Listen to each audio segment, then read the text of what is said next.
What's going on? What it do? What it do? It is one half of the dynamic duo known as Two Fat Guys Podcast. It's your boy Crazy Kevin. I'm coming to you today with a special edition of Crazy's Corner. I want to come to y'all with some realness. I know Two Fat Guys, we joke and we play, which is what the platform is really for us to escape and have some shenanigans place. But today, I want to talk to y'all about something very serious. And even though the month is almost over, it is Mental Health Awareness Month in October. And mental health is a very serious thing, and mental health is very real, and we need to address it and not ignore it. And the reason why I'm doing this is because I myself have suffered with mental health issues. I've suffered with anxiety for quite some time and depression. Um, Back in 2017, I attempted to commit suicide. Um, it is definitely not one of the proudest moments of my life, and I planned it. I planned it. I had this thing worked out to where my wife would find me and not our children. And yeah, and I was going to OD on some medicine that I had. Um, I was going through a lot of self hatred at the time. I was also going through doubt within myself. Um, there was a lot of things going on within this noggin of mine that I couldn't make heads or tails of. And what's funny is I'm a very spiritual person. I grew up in the church and I love God. I know God loves me, but at that time I felt like God was ignoring me to do. I was in financial trouble, not like bankruptcy or anything like that. We're just having a hard time paying bills. I was constantly sick, in and out of the hospital a lot. So all that stuff took a toll on me, on my mental.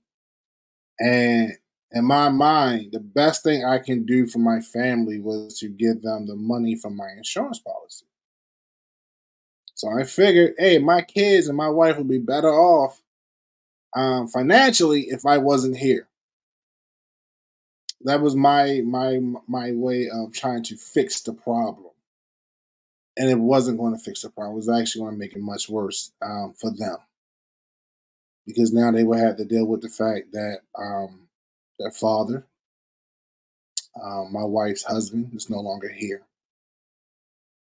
And I used to be a person that would kind of look down on people who contemplated or attempted or did suicide because I was like, that's a coward's way out. My perspective changed once I actually put those shoes on. I'm doing this is because we need to talk about it. And over the years, I've got in contact. Luckily, there's a woman at my church that specializes in mental health, and she put me in contact with a great mental health expert to help me make sense of the chaos that is in my head. Crazy, right? Crazy guy. No, the guy known as Crazy Kevin had crazy thoughts. Irony, I know. But I say this because I know there are other people that are going through what I'm going through. There are other people who are suffering quietly, and you don't need to. The best thing I ever did was reach out for help. The best thing I ever did was pick up the phone.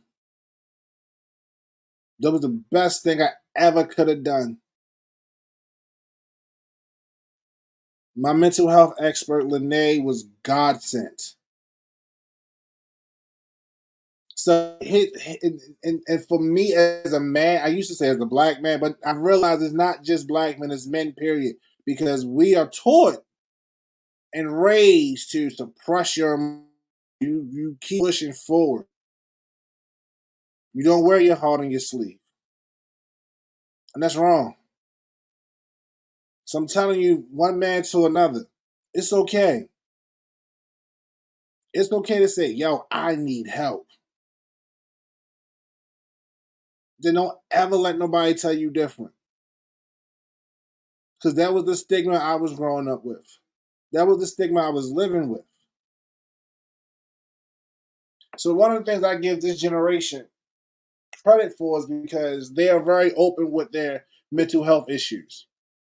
I do I'm abuser a little bit who really don't have issues, but those who do have issues, actual mental health problems, and I don't want to keep using the word issue, have mental health problems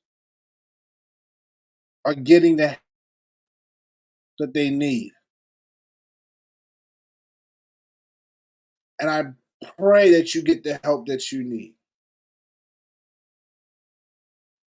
Since 2017, I've celebrated many birthdays for myself, with my family, holidays, special occasions, and so forth and so on. And I'm grateful to God, to my God, that I'm still here to celebrate these things. But you don't have to be a spiritual person. If you're not a spiritual person, that's perfectly fine. But there's somebody out here that loves you. And I need you to know, even though I met, I love you. And you do matter to me. And most importantly, you should matter to yourself. Because if you don't matter to nobody else, matter to yourself. Because you need you.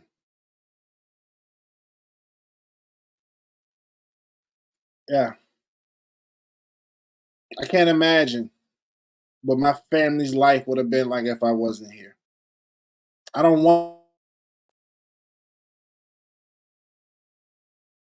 and neither should you. If you feel like that you can't talk to somebody that you know personally, somebody that's maybe a clergy or somebody that you, if there's nobody that you can confide in, there are people that you can. This is a suicide awareness hotline. You can text or call 988 or visit www.988lifeline.org.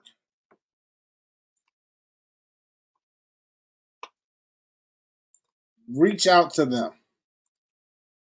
There's always somebody standing by to help you.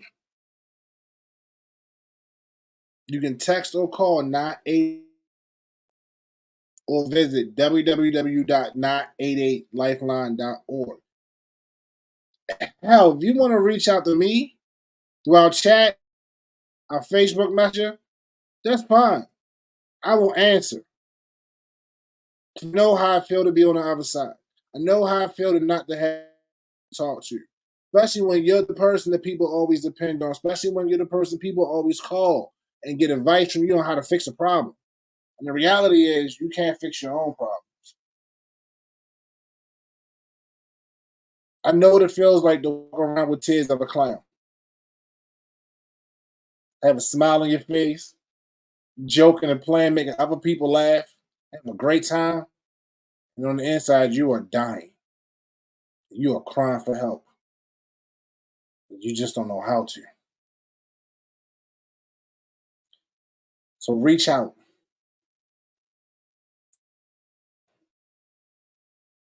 I promise you.